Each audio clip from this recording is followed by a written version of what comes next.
Assalamualaikum warahmatullahi wabarakatuh. Halo semuanya teman-teman, selamat siang, selamat datang kembali di channel kesayangan kita, channel Ilo Entry, dan masih bersama saya Ilo, dimanapun teman-teman berada. Semoga teman-teman selalu dalam keadaan sehat walafiat, tanpa kekurangan satu apapun, amin amin ya robbal alamin. Dan pada kesempatan yang baik ini, saya masih akan membawakan kisah dari Netra Kala, Tumbal Tali Perawan. Wow, dan ini adalah part pamungkas, part terakhir ending dari kisah Tumbal Tali Perawan, part ketujuh teman-teman ya. Dan sekali lagi kami ucapkan terima kasih nih kepada Netra Kala atas izinnya untuk kami bisa membawakan kisah yang luar biasa ini.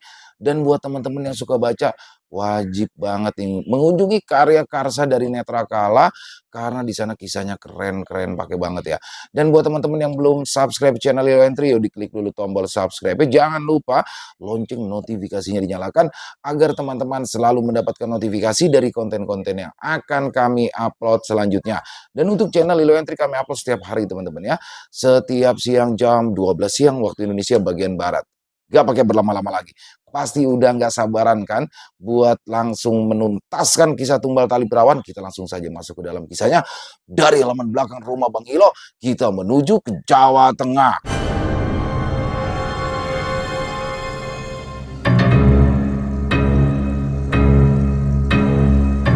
Akhir tragis pelaku pesugihan Tumbal Tali Perawan. Tumbal Tali Perawan part 7. The end. Adit berbaring dengan mata masih terpejam. Kepalanya terasa begitu berat. Ada perasaan yang mengalir ke dalam batinnya yang membuatnya tidak nyaman. Adit mencoba mengingat-ingat. Kenapa perasaan menyesakan ini masih terus hadir di dalam batinnya? Ingin rasanya dia terbaring di atas tempat ini, di atas kasur yang begitu empuk dan nyaman, melupakan semua permasalahan yang tengah dihadapinya. Lambat laun, Adit ingat kalau semalam dia tengah berlari ke arah hutan dan ada sesuatu yang memukul bagian belakang kepalanya. Adit mengerjapkan mata berkali-kali, mencoba untuk membuka matanya yang masih terasa begitu berat. Kini Adit tahu kalau dia sudah berbaring di atas kasur di dalam kamar bekas ayahnya. "Sudah bangun, Dit," ucap suara yang sangat Adit kenali dan Adit rindukan. "Ibu," ujar Adit parau dan masih saja memandangi Sinta dengan tatapan keheranan. "Kok ibu bisa ada di sini?" tanya Adit. "Ya, semalam nenek hubungin ayah kamu, jadi kami langsung berangkat ke sini. Gimana kondisi kamu, Dit?" jawab Sinta datar dengan tatapan yang tajam ke arah Adit. Ini baru pertama kalinya dia melihat ibunya menatapnya seperti itu. Adit nggak apa-apa, Bu. Bagaimana Adit bisa sampai di sini? Seingat Adit, semalam Adit pingsan di tengah hutan," kata Adit mencari penjelasan mengabaikan keheranannya. "Untungnya Pak Kades itu menemukanmu dan langsung membawa kamu ke sini. Dah, sekarang kamu istirahat dulu," kata Sinta dan langsung beranjak keluar kamar. Adit masih ingin mendengar penjelasan dari ibunya, tapi kepalanya terasa begitu pusing. Sesekali dia meraba bagian belakang lehernya yang masih terasa kaku. Tidak kuat untuk bangun, Adit kembali merebahkan tubuhnya dan menutup mata. "Pulang, Dit." Seketika Adit membuka mata, dicelingukan mencari sumber suara yang baru saja dia dengar. "Arif," batin Adit. Ya, jelas sekali itu adalah suara milik Arif. Tapi sekarang di kamarnya tidak ada siapapun. Pelan, Adit mencoba beranjak dari tempat tidurnya. Dia penasaran dengan suara-suara yang muncul dari arah luar. Saat membuka pintu kamar, Adit tercengang. Seluruh anggota keluarganya kini sudah duduk di ruang keluarga rumah Nenek Harjo. Semuanya nampak tersenyum saat melihat Adit. Bang Adit sudah sembuh?" tanya Nisa yang langsung berdiri menghampiri Adit. "Iya, udah Nis. Nisa kok udah sampai di sini aja? Kangen sama abang ya?" tanya Adit gemas sambil mengusap-ngusap kepala Nisa. "Dit, duduk sini." Melihat ke arah sumber suara, Adit tidak berani menolak. Jika ayahnya sudah meminta sesuatu, berarti itu adalah perintah yang mutlak dan harus dikerjakan. Iya ya, jawab Adit yang langsung berjalan menuju sofa ruang keluarga. Kenapa kamu gak cerita sama ayah atau ibu? Tanya Gunawan lembut. Adit heran, sejak kapan ayahnya Gunawan mengeluarkan nada suara selembut itu? "Eh, Adit, Adit cuma gak mau membuat semua kepikiran," jawab Adit terbata. Sebenarnya Adit merasa bahagia karena bisa berkumpul dengan anggota keluarganya di rumah Neharjo. Akan tetapi, entah kenapa, pikiran Adit justru melayang ke arah Arif dan Pak Prianto. Terlebih saat ini, ada sesuatu yang membuat Adit heran dengan perilaku kedua orang tuanya. Kenapa, Adit? Kau ngelamun? Ucap Gunawan yang sedang memperhatikan Adit. "Eh, Arif sama Pak Prianto gimana ya, Pak? Semalam Adit itu pergi bersama mereka ke hutan. Mereka baik-baik saja kan?" tanya Adit seketika. Raut wajah mereka berubah. Yang pada awalnya tersenyum bahagia tiba-tiba saja menjadi murung. "Pak, Pak," tanya Adit sekali lagi. Adit mengedarkan pandangannya. "Ada kejadian apa saat Adit pingsan tadi?" tanya Adit ke siapapun yang ada di sana. "Arif ditemukan meninggal," ucap Pade Marwanto. Adit terdiam. Ia memandang Padenya dengan tatapan kebingungan. Pade jangan bercanda deh. Semalam Adit lihat dia masih sehat, baik-baik aja kok," kata Adit yang masih tidak percaya dengan ucapan Padenya. "Kamu yang sabar, Yodit. Memang mungkin ini semua sudah takdirnya. Semalam, setelah Pak Kades membawamu ke rumah, dia lalu meminta bantuan warga untuk pergi ke dalam hutan. Dan saat mereka tiba di depan gubuk, Arif sudah ditemukan meninggal dengan luka sayatan di tubuhnya," jelas Neharjo. Deg. Seketika perasaan Adit menghilang. Ada sesuatu yang jatuh turun ke dasar perutnya. Gak, gak mungkin. Gak mungkin Arif meninggal. Batin Adit masih tidak percaya. "Kalian semua jangan bercanda. Arif tidak mungkin meninggal. Dia orang yang tangguh," kata Adit dengan suara panik. Namun semua wajah di sekitarnya tidak menunjukkan kalau mereka sedang bercanda. "Setelah ini kamu ikut Pade," ucap Pade Marwanto. "Kemana, Pade?" tanya Adit yang masih memiliki kecurigaan terhadap Padenya. Ingatan bagaimana saat laki-laki ini sedang melakukan ritual masih membekas dengan jelas di ingatan Adit. "Sudah, ayo ikut," ajak Padenya yang langsung saja berdiri dan menarik tangan Adit. Dia memandangi sekitarnya. Tidak ada yang mencoba mencegah, bahkan Sinta, ibunya, malah menampilkan senyum simpul di bibirnya. Tidak bisa menolak. Adit mengikuti apa yang ingin ditunjukkan oleh Pade Marwanto. Mereka kini berjalan menyusuri jalanan desa. Sungguh aneh. Adit tidak melihat seorang pun, padahal waktu masih menunjukkan sore hari. Hanya saja memang langit terlihat mendung. Mereka terus saja berjalan. Tak kenapa, Adit merasakan perjalanan ini begitu jauh. Hingga dia sampai di sebuah tikungan. Dada Adit bergetar saat melihat ada bendera berwarna putih yang diikatkan pada sebatang bambu. Kini Adit sudah berdiri tidak jauh dari sebuah rumah. Adit berhenti dan terus memastikan bahwa apa yang dia lihat saat ini hanyalah sebuah halusinasi. "Ayo," ajak Pade Marwanto saat melihat Adit yang justru berdiri mematung. Berjalan pelan-pelan, Adit mencoba untuk menguatkan mentalnya. Suasana di rumah itu sudah ramai dengan orang. Setiap pandangan yang Adit lihat adalah kemurungan dan kesedihan.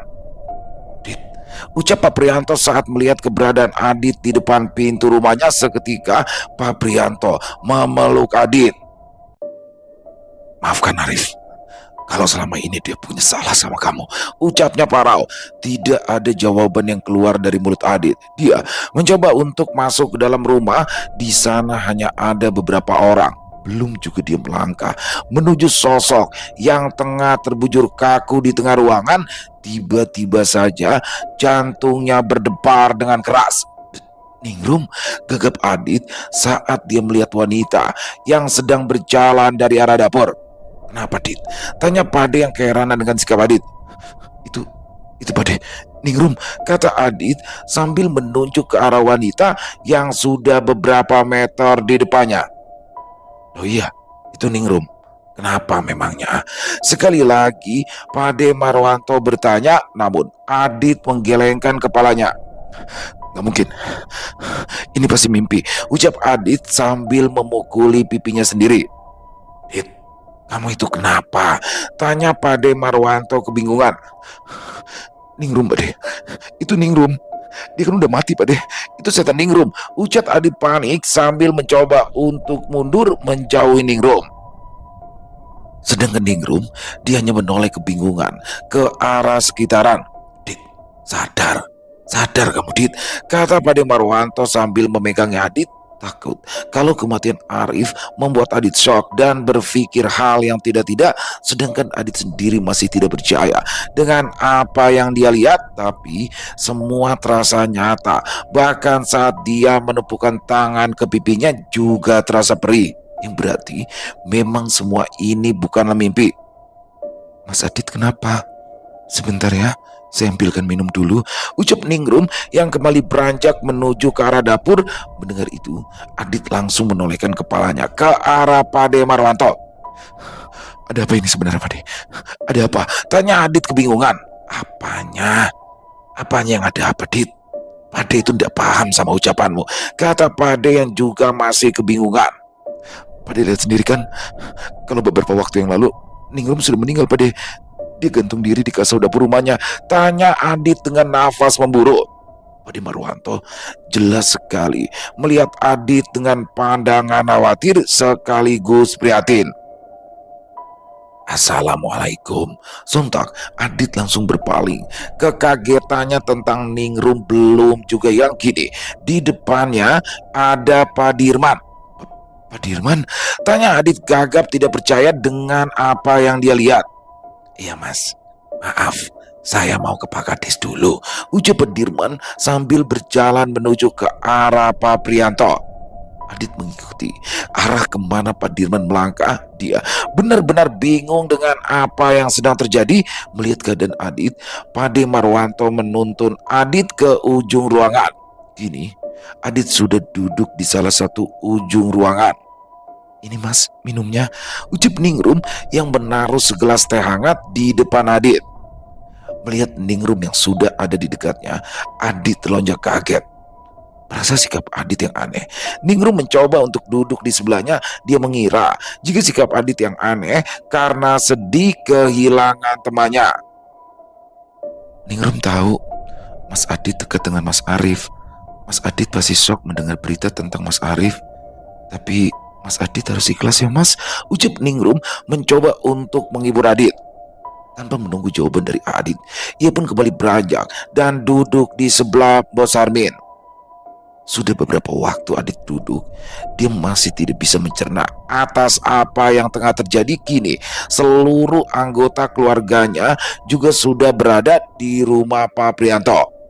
Beberapa kali Sinta meminta Adit untuk pulang saja jika memang tidak nyaman berada di sini. Lebih baik kamu pulang kalau nggak nyaman di sini, Dit, ucap Sinta. Adit belum lihat Arif. Adit pengen lihat Arif untuk yang terakhir kalinya, Bu, ucap Adit yang matanya mulai memanas. Ingatan tentang pertemanan singkat mereka sungguh membekas di kepala Adit. Tidak usah, lebih baik kamu pulang sekarang ke rumah nenek, ucap Sinta tegas dengan tatapan tajam yang mengarah kepada Adit. Tapi Adit mau lihat Arif dulu, Bu. Sebentar, kata Adit yang sudah ingin beranjak dari tempat duduknya. Namun belum juga dia berdiri, Sinta sudah memegangi tangan Adit dan memintanya untuk duduk. Kenapa, Bu? Tanya Adit keheranan. Sudah, gak usah. Sekarang juga kamu pulang ke rumah Nek Harjo, ucap Sinta tegas. Tetapi Adit tidak mau. Walau ia baru sebentar berteman dengan Arif, tapi Adit merasakan kalau Arif sudah seperti saudaranya sendiri. Kini semua pasang mata melihat ke arah Adit. Tatapan mereka sungguh tidak bisa dibayangkan. Semuanya melotot, bahkan Pak Dirman hampir terlihat marah. Pulang, pulang, pulang. Serempak mereka semua mengatakan hal sama. Bahkan Sinta dan seluruh anggota keluarganya juga mengatakan hal yang serupa. Gaung suara yang ditimbulkan oleh paduan suara orang-orang ini begitu membuat Adit kebingungan. Nafas Adit terengah. Dia berusaha untuk menutup telinganya dan menjernihkan kepala, tetapi tetap saja semua pandangan warga dan suara itu membuat Adit kehilangan arah. Hingga tiba-tiba saja semuanya berhenti. Adit terdiam mematung. Kesunyian yang dirasakannya jauh lebih mencekam dibandingkan dengan apa yang ia rasakan di hutan. Ruang tamu milik Pak Prianto benar-benar terasa sunyi.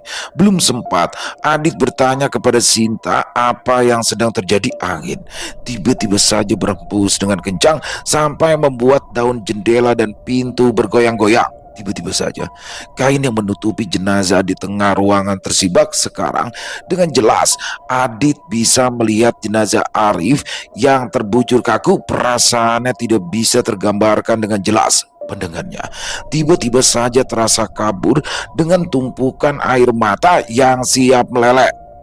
Arif, ucapnya lirih perlahan. Adit mencoba untuk mendekati jenazah itu, tidak peduli dengan semua tatapan yang ia dapatkan. Adit hanya ingin melihat Arif untuk yang terakhir kalinya. Saat dia sudah sampai di pinggir jenazah Arif, tangisnya pecah. Tidak ada suara yang muncul, hanya lelehan air mata yang terus keluar tanpa bisa dibendung. Di depannya kini wajah pucat Arif yang sudah dipocong itu terlihat dengan jelas. Rif, maafin aku Rif. Seharusnya aku meninggal, bukan kamu, ucap Adit sesenggukan. Tidak kuat melihat kondisi Arif, Adit berniat untuk menutup kembali jenazah Arif dengan kain. Namun kejadian itu tiba-tiba saja terjadi, seolah memang Adit sudah mengetahui kalau semua yang dilaluinya saat ini begitu aneh. Mata Arif terbuka dengan sempurna, membuat Adit yang melihatnya langsung melompat mundur bagai sebuah roll film yang diputar lambat. Jenazah Arif mulai bangkit perlahan. Panik Adit melihat sekitaran, namun semua warga di sana seolah tidak melihat apa yang tengah terjadi. Justru mereka sedang menatap Adit dengan tatapan yang tajam. Mas Adit pulang yuk, ucap Ningrum yang tiba-tiba saja sudah berada di belakang Adit. Sontak Adit langsung berpaling. Begitu kagetnya dia kalau penampilan Ningrum sudah berubah kembali. Ningrum terlihat seperti setan yang selama ini mengganggu Adit. Buru-buru Adit menjauh dari Ningrum. Adit, pulang, ucap Pedirman yang juga sudah berpenampilan mengerikan. Adit menggelengkan kepalanya kuat-kuat. Dia berharap ini semua hanyalah imajinasi karena efek benturan yang ada di kepalanya. Namun sial, saat dia membuka mata, semuanya masih terlihat sama. Adit segera menoleh ke arah Arif. Kini jenazah itu sudah memalingkan wajahnya kepada Adit. Wajah pucat penuh dengan sayatan itu terlihat murung. Pulang sekarang, Dit, ucap lirih suara Arif. Dit, pulang sekarang, Dit. Pulang, gelegar Arif. Tersentak kaget, Adit ternganga. Jantungnya masih berdetak dengan keras. Bahkan bayang-bayang pocong Arif dan suara teriakannya masih menggema di kepalanya. Mimpi, ya benar, tadi hanya mimpi. Batin Adit yang merasa lega. Tidak kusangka kamu juga punya perewangan, Dit, ucap suara seorang laki-laki. Adit yang kaget mencoba untuk bergerak, melihat siapa yang tengah berbicara kepadanya. Namun ternyata tangan, kaki dan juga perutnya sudah diikat dengan sebuah plat besi yang begitu kuat. Sekali lagi dia mencoba untuk bergerak, tapi percuma, dia sama sekali tidak bisa bergerak. Jangan buang-buang energimu, Dit. Ucap laki-laki itu dengan suara yang terlihat bosan. Siapa kamu? Tanya Adit, kepalanya begitu pusing. Pikirannya masih mencerna dengan kejadian yang barusan dialami. Aku tidak mengira kalau dirimu ternyata juga punya perewangan. Padahal aku sudah menyesatkan sukmamu untuk bisa terus di alam itu. Ucap laki-laki itu. Maksudnya apa? Tanya Adit yang terus saja mencoba untuk melepaskan dirinya. Ya, tidak ada salahnya untuk mendongengimu. Toh, tidak ada orang yang tahu di mana kita saat ini. Ucap laki-laki itu. Langsung saja Adit mendengar sebuah kursi yang diangkat serta langkah kaki yang mendekatinya. Pamar, pekik Adit kaget saat melihat wajah dari laki-laki itu sudah ada di depan matanya. Kenapa, Dit? Bukannya kamu juga sudah mencurigaiku? Atau pademu yang justru lebih mencurigakan? Ucap Pak Amar sambil terkekeh. Bajingan, lepas! Ucap Adit sambil terus memberontak. Mendengar umpatan Adit, seketika Pak Amar terdiam dan mengambil pisau yang ada di meja belakangnya. Siapa? Siapa yang bajingan, Dit? Ucap Pak Amar lirih sambil mengoles-oleskan ujung pisau itu ke pipi Adit. Adit terdiam. Posisinya saat ini sedang tidak beruntung, tidak mungkin dia melawan Pak Amar. Otak Adit terus berpikir, kenapa diam? Takut akan kubunuh, seperti aku membunuh Ningrum dan yang lainnya. Ucap Amar yang terus saja masih mengelus-ngelus pipi Adit dengan pisau yang ia pegang. Nah, sekarang saat kita sudah bisa mengatur emosi, aku akan mendongengimu sebelum kita melakukan ritual, kata Amar dengan senyum tanpa kebahagiaan. Adit hanya terdiam, tidak menjawab perkataan dari laki-laki gila yang ada di sampingnya. Berpuluh-puluh tahun yang lalu, mungkin kamu belum lahir, ada sebuah keluarga kecil yang hidup dengan kemiskinan. Pasti kamu tidak pernah tahu kan, Dit, rasanya menahan lapar. Ya, itu adalah keluargaku. Hari-hari aku hidup dengan serba kekurangan. Dan kamu tahu, Dit, apa yang dilakukan oleh ibuku yang tercinta? Dia tidak betah. Dia tidak betah dengan keadaannya dan pergi meninggalkan anak serta suaminya. Ucap Amar dengan menampilkan wajah seolah-olah sedang sedih. Terus apa hubungannya denganku, bajingan? Geram Adit yang sudah mulai tidak tahan dengan kelakuan Amar. Shh, diam, tunggu dulu, aku belum selesai cerita. Pasti kau juga ingin mengetahui alasan kenapa kamu ada di sini sekarang, kan? Tanya Amar dengan seringai menyebalkan. Oke, kita lanjutkan. Beberapa waktu, bapakku merasa terpukul dengan kepergian ibu. Hampir kami tidak makan selama berhari-hari. Tidak ada seorang pun yang peduli dengan kami. Bagi warga desa, kami hanyalah sampah yang memang semestinya tidak layak untuk diberikan pertolongan. Kamu tahu kenapa? Karena orang tuaku sering berhutang kepada mereka.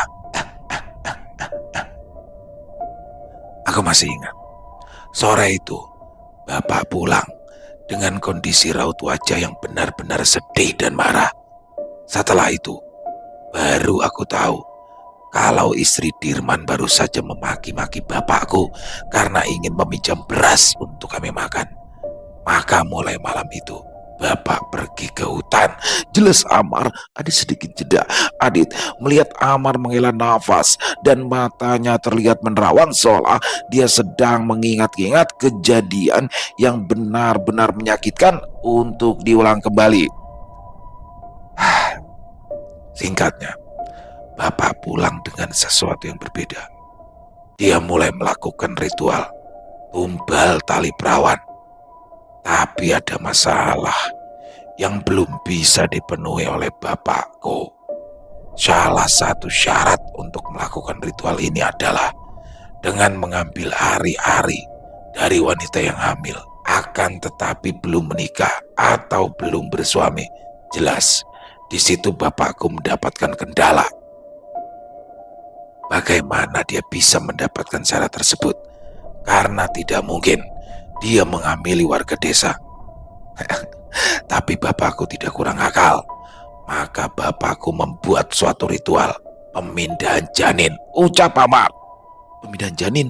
Ucap Adit heran sampai dia lupa kalau nyawanya sedang terancam. Apa Arif tidak pernah menceritakan padamu? Aku yakin dia sudah menyadari. Ya, ritual pemindahan janin. Bapak melakukan sebuah ritual memindahkan janin dari rahim perempuan yang sudah menikah ke gadis yang masih perawan. Tentu ini menjadi sebuah dilema. Siapa yang tahu kalau ada wanita yang tengah hamil muda? Tapi untungnya sosok itu selalu memberikan kisikan siapa saja yang pantas untuk menjadi tumbal dari laku yang bapakku perbuat. Ya, kini Adit paham kenapa Pak Dirman dan juga Mbok Sarmin bersikeras kalau anak-anak mereka memang tidak pernah dekat dengan laki-laki. Amar yang ada di hadapannya ini benar-benar pembunuh berdarah dingin. Baik, kita lanjutkan. Kenapa ekspresimu seperti itu, Dit? Apa kamu sudah tidak betah? Tapi tunggu. Kau harus tahu semua ini sebelum berakhir. Karena bapakku tidak mau ada warga desa yang tahu, maka ia membuat rencana untuk mengecoh mereka. Kamu juga sudah pasti tahu kan tentang cerita Nani dan Parmin. Ya, semua itu bapakku yang membuat. Tapi sial, ada satu orang yang paham. Dia bersikukuh kalau semua ini tidak ada sangkut pautnya dengan AC yang gentayangan. Maka dibuatlah Nani dan Parmin sebagai umpan, hingga warga desa percaya. Tapi sayang, orang tua itu dan Dirman berhasil menyelamatkan Siti pada saat-saat terakhir. Kau tahu? Apa kau tahu siapa laki-laki tua itu? Bapaknya Prianto, ucap Amar dengan nada kesal. Saat itu bapakku sudah berhasil dengan ritual yang dilakukannya. Tiba-tiba saja hidup kami berubah. Hingga pada suatu hari, dia dimintai lagi oleh sosok itu. Karena tidak mau, akhirnya bapakku mati dengan perjanjiannya sendiri. Dan disinilah aku. Sebagai penerusnya, aku harus mengabdi padanya untuk bisa terus bertahan hidup. Butuh beberapa tahun bagiku untuk bisa menerima itu semua, ucap Amar seraya tersenyum. Ada jeda cukup lama. Amar kembali terdiam, seolah dia sedang mempertimbangkan sesuatu. Sepertinya aku sudah cukup banyak bercerita. Bagaimana kalau kita mulai ritual saja, Dit? Tanya Amar seketika. Adit panik. Dia mulai menggerak-gerakkan badannya lagi, namun percuma. Ikatan yang ada di tangan dan juga kakinya begitu terasa kuat. Amar mulai bangkit dan menyumpal mulut Adit dengan kain. Lebih baik kamu diam, karena aku harus konsentrasi untuk memanggilnya, ucap Amar yang sudah berjalan ke sisi ruangan dan mulai menghidupkan lampu Petromax. Sekarang Adit bisa melihat dengan jelas. Ruangan itu tidak besar, hanya sebuah ruangan kecil dengan satu jendela. Di sekitarnya Adit melihat ada beberapa benda yang membuatnya bergidik ngeri. Jijiran toples-toples berwarna merah gelap, ayam cemani, serta ada juga kepala kerbau yang sudah dikuliti. Amar mulai menghidupkan dupa dan mempersiapkan sesajen. Ayam cemani dan kepala kerbau dia ambil dan diletakkan di antara tampah yang berisi kembang setaman. Adit semakin panik. Dia tidak tahu bagaimana lagi caranya untuk kabur. Sudah siap, Dit? Tolong sampaikan permintaan maafku untuk Ningrum dan lainnya, ucap Amar dengan nada memelas. Adit semakin jengkel. Dia benar-benar merasa jijik dengan laki-laki yang ada di hadapannya. Amar kembali berjalan mendekati Adit. Kini dia berdiri di tengah-tengah tubuh Adit. Entah apa yang sedang dilakukannya. Adit tidak bisa melihat. Kepalanya masih begitu sakit ketika digerakkan, ditambah dengan sumpalan kain yang ada di mulutnya. Tersentak, Adit merasakan Amar sedang memelorotkan celananya. Bukan hanya celana jeans yang ia pakai, tapi benar-benar seluruh celana Adit dipelorotkan hingga sampai ke ujung betisnya. Apa yang ingin dilakukan bajingan ini? Batin Adit geram. Kini dia hanya bisa berpasrah. Jika memang saat ini dia harus mati, setidaknya dia sudah berusaha untuk tetap hidup. Punyamu besar dan gemuk. Pasti Jenggolo Sewu akan suka sekali menyantap hidangan penutup ini. Kata Amar dengan terkekeh kembali. Amar berjalan menuju meja. Di sisi ruangan dia seolah sedang mencari-cari sesuatu. Saat berbalik, Adit melihat kalau Amar memegangi salah satu toples yang memiliki warna merah gelap. Adit terus saja meronta-ronta berharap apa yang dilakukan Amar tidak akan berhasil.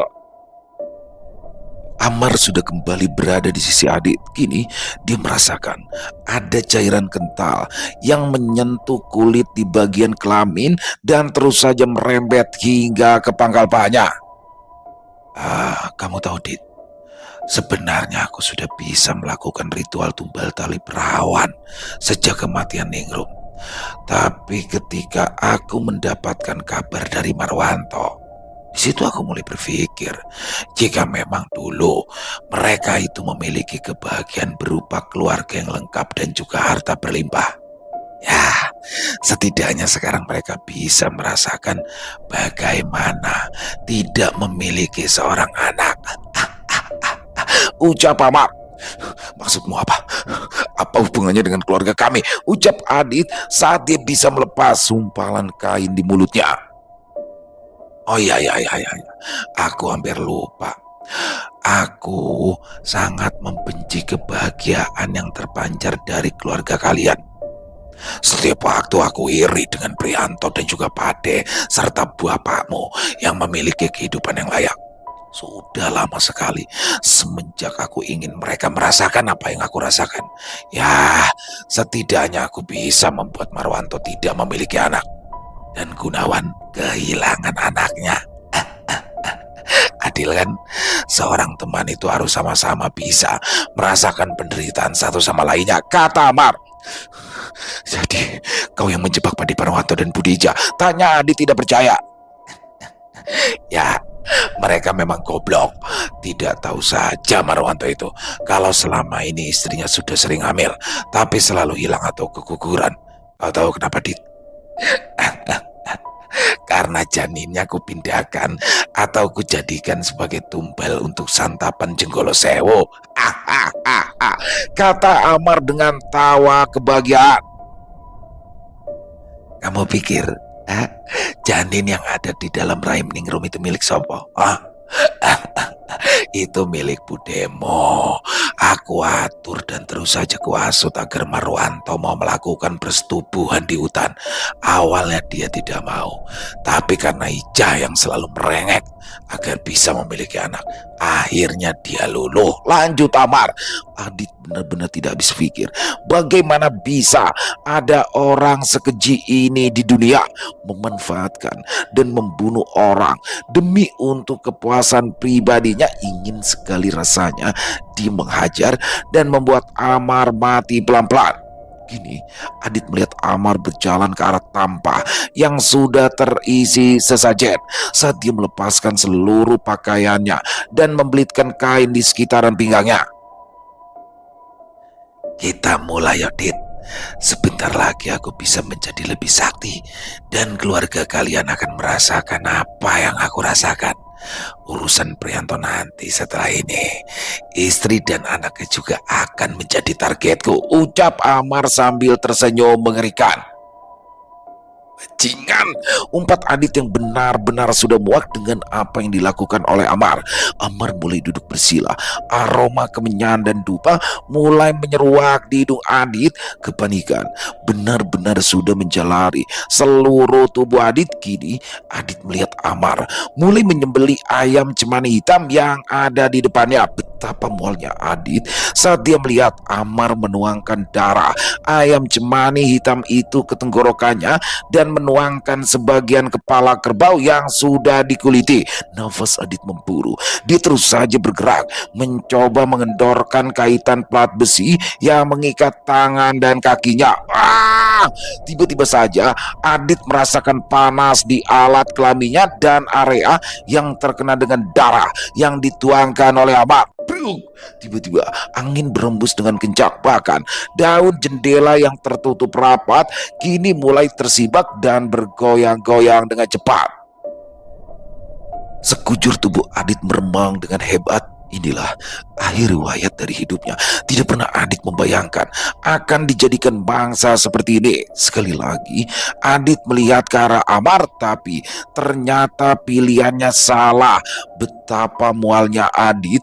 Dia benar-benar tidak menyangka Amar, orang yang ia kira berteman dengan Pade dan Pak Prianto, begitu busuk dan memuakan. Kini Amar sedang membuka salah satu toples dan mengambil sesuatu yang merah dan kembali berjalan ke arah Adit. Kau tahu ini apa? Ucap Amar yang memperlihatkan gumpalan daging yang seperti terikat dengan sesuatu. Ini adalah ari-ari dari Ningrum. Ada darah dari keluargamu juga di sini. Apa kamu tidak mau mencicipi sepupumu, Dit? Tanya Amar tanpa dosa. Adit yang melihat itu hanya memalingkan mukanya. Kenapa kamu tidak mau, Dit? Ya kalau tidak mau, kita sudahi saja sekarang ya, ucap Amar. Sekali lagi dia berjalan ke arah sesajen dan duduk bersila. Dia meletakkan ari-ari itu di depannya. Kembali suasana menjadi mencekam, ditambah angin dingin berembus dengan kencang. Seketika pintu terbuka dengan keras. Baik Adit maupun Amar sontak langsung menolehkan kepalanya. Siti tengah berdiri dengan ratapan kosong dan terus saja menempang lagu Jawa. Kau sudah membereskan bocah itu, Siti, ucap Amar sambil menyeringai. Tidak ada jawaban dari Siti. Dia hanya diam dan mengangguk. Bagus, sekarang sudah tidak ada penghalang lagi. Arif temanmu sudah menyusul Ningrum dan Pak Dirman, Dit. Dan sebentar lagi giliranmu, lanjut Amar yang langsung saja meneruskan ritualnya. Kekuatan Adit melemah. Dia tidak menyangka kalau Arif juga sudah menjadi korban dari kebiadaban Amar. Ya, semua sudah berakhir. Tidak ada lagi orang yang bisa membantunya kali ini. Adit kaget. Jelas sekali dia mendengar ada suara geraman yang muncul. Ada sesuatu yang sedang berdiri di depan Amar. Di saat yang bersamaan, alat kelamin Adit yang terkena darah itu makin terasa panas. Sial! Umpat Adit ketakutan. Pelan tapi pasti, kini Adit melihat dengan jelas sosok yang kemarin berada di belakang Siti tengah berdiri menatap nyalang kepadanya. Bentukannya sungguh mengerikan. Seluruh badannya berbulu serta taring yang mencuat tidak beraturan di sekitaran bibirnya. Doro, sampun kolo siap ke sedanten. Tuhan, sudah saya siapkan semuanya, ucap Amar sambil duduk menyembah sosok yang ada di depannya. Sosok itu hanya menggeram dan langsung berjalan menuju Adit. Adit sudah benar-benar pasrah sekarang. Sosok itu sudah tepat berdiri di samping Adit. Kulit di selangkangannya semakin terasa panas. Lelehan air mata juga sudah tidak bisa lagi ia bendung. Dan yang lebih mengerikan lagi adalah sosok yang bernama Jenggolo Sewu mulai memainkan tangannya di kelamin Adit. Terasa sekali rasa ngilu yang muncul. Padahal Jenggolo Sewu hanya sekedar menyentuhnya, hingga tiba-tiba saja Jenggolo Sewu menarik tangannya dan menggeram. Bajingan, kowe bocah, ucap sambil menatap ke arah Amar dengan tatapan yang tajam dan mengerikan. Melihat itu, sontak Amar termaku dan gemetaran. Ngapunten, ngapunten Doro, ucap Amar mencoba berani untuk bertanya. Aku sudah bilang, carikan penutup yang masih berjaga. Belum sempat Amar menjawab, tiba-tiba Siti langsung menerjang Amar dengan keras. Mereka bergulat seru. Tidak menyangka Siti memiliki kekuatan sebesar itu. Tapi kenapa Siti menyerang Amar? Tapi Adit tidak peduli. Sebelum dia berpikir lebih jauh, ada sosok yang tiba-tiba saja muncul. Arif, ucap Adit parau. Ya, dia benar-benar tidak menyangka. Sudah, jangan berisik. Biarkan saja mereka bergulat, kata Arif yang mulai melepaskan ikatan yang ada di tangan Adit. Tapi bagaimana, Arif? Tanya Adit. Arif tidak menjawab. Dia terus saja mencoba melepaskan Adit. Setelah semua terlepas, buru-buru Adit memakai celananya kembali. Kini sosok berbulu itu hanya melihat dan menggeram memperhatikan mereka. Adit bergidik ngeri dan merapatkan tubuhnya ke arah Arif. Aku sudah menduga pelakunya adalah kau, ucap Arif. Mendengar ada suara lain, Amar seketika menendang Siti dengan kuat dan langsung bangkit berdiri. Kamu bagaimana bisa? Kata Amar kaget melihat keberadaan Arif. Arif tersenyum menyeringai. Jangan pernah meremehkan aku. Kalau hanya sebatas demit kelas teri seperti dia, aku masih bisa menghadapi. Ucap Arif yang justru malah tertawa dan menunjuk ke arah Jenggolo Sewu. Sombong, dasar bocah, ucap Amar geram. Sombong? Katamu aku sombong? Bukannya sedari tadi kau yang sudah menyombongkan dirimu, beranggapan kalau ini semua adalah tipu dayamu dan berhasil. Tak inginkah kau tahu sejak kapan aku mencurigaimu lebih daripada yang lain? Ucap Arif dengan mencemooh. Kini Siti juga sudah berdiri. Tidak ada tembang Jawa yang muncul dari bibirnya. Tatapannya dengan penuh kebencian ditujukan kepada Amar. Sebentar lagi selesai. Seperti apa yang kau inginkan, Mar? Ucap Siti. Amar yang mendengar itu terkejut. Sejak kapan Siti bisa berbicara normal seperti itu? Apa semua pengaruh Jenggolo Sewu sudah hilang ya? Batin Amar yang langsung saja menatap Jenggolo Sewu yang masih saja terus menggeram. Percuma saja kamu memerintahnya. Tuannya sekarang sudah berubah, ucap Arif yang seolah tahu apa yang sedang difikirkan oleh Amar. Nah sekarang, seperti yang kau ucapkan kepada Adit tadi, sebelum ini semua selesai, aku juga akan menceritakan sesuatu agar nanti rohmu bisa tenang dan mendapatkan balasan dari orang-orang yang sudah kau cilakai, ucap Arif yang kemudian melangkah menuju ke arah Amar. Pada awalnya Adit ingin memberikan peringatan, tapi ada sesuatu yang membuatnya mengurungkan niat. Tidak ada satupun perlawanan yang Amar berikan. Bahkan ketika Arif menyeretnya dan meletakkan di meja yang tadi tempat dia mengikat Adit, Amar tetap bergeming. Apa yang terjadi? Ucap Adit kebingungan. Tidak dijawaban, Adit sekarang malah justru ngeri melihat Arif yang mulai mengikat tangan dan juga kaki Amar dengan plat besi yang ada di meja itu. Oke, sekarang aku akan menceritakan kenapa aku bisa sampai di sini, ucap Arif dengan nada datar. Adit justru bergidik mendengarnya. Bajingan kau, lepaskan aku, umpat Amar yang melotot ke arah Arif. Mendengar itu, Arif tidak marah, namun berjalan menuju ke arah meja dan mengambil salah satu toples berwarna merah. Nanti dulu. Apa yang kau bilang tadi? Bajingan. Sepertinya kau harus mencuci mulutmu dulu, ucap Arif yang sudah kembali berada di sisi Amar. Seketika Adit membulatkan matanya. Ia tidak menyangka kalau Arif bisa berbuat hal seperti ini. Perut Adit mual saat melihat Arif dengan sengaja menuangkan cairan merah itu ke mulut dan kepala Amar.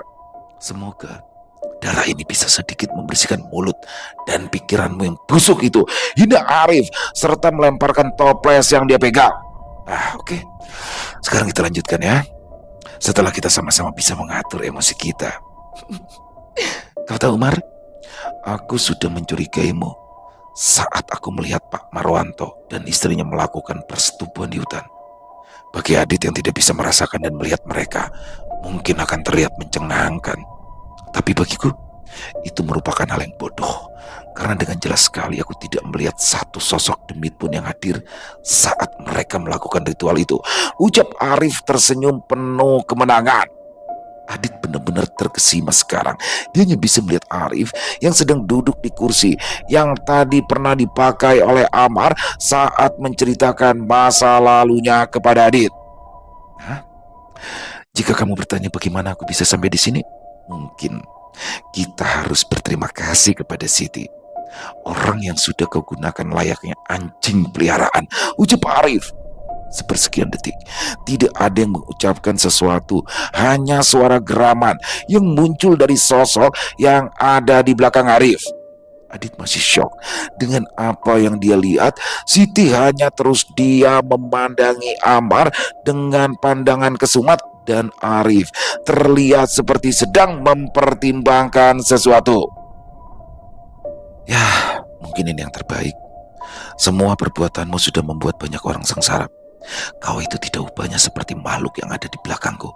Biarlah dia yang menyelesaikan semua ini, ucap Arif murung. Adit panik mendengar apa yang temannya ucapkan. Apa yang akan dilakukan oleh Arif? Arif berdiri, ia melangkah ke belakang, mengambil satu toples lagi dan kembali berjalan tepat di dekat Pak Amar. Sejenak Adit melihat ada ekspresi jijik dari wajah Arif. Tanpa diduga-duga Arif melepaskan kain yang dipakai oleh Amar. Adit seketika paham apa yang dilakukan oleh temannya itu. Apa harus seperti ini, Rif? Tanya Adit. Di sisi lain, bola mata Amar membulat seketika. Ya, dia tahu apa yang akan dilakukan oleh bocah Arif itu. Tidak, jika kita membiarkan dia pergi, suatu hari dia akan mengulangi perbuatannya lagi. Terlebih dia sudah melakukan tumbal tali perawan untuk kebiadabannya. Biar ingon-ingonnya lah yang mengakhiri semua ini, kata Arif murung.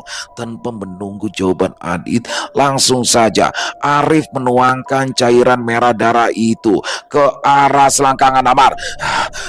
Bajingan kau bocah, lihat saja, suatu hari kau akan mendapatkan balasan lebih dari ini, ucap Amar penuh amarah. Aku tunggu, balas Arif yang langsung saja berjalan dan menarik Adit serta Siti keluar ruangan. Mereka berjalan cepat meninggalkan bangunan yang dipakai oleh Amar untuk melakukan ritual. Sayup-sayup mereka mendengar dari kejauhan suara teriakan yang menggema di hutan di desa Renggono. Kita mau kemana? Tanya Adit yang terlihat mulai kelelahan. Ya, ke rumahmu. Mereka semua sudah menunggu, ucap Arif yang terus saja berjalan menembus semak-semak.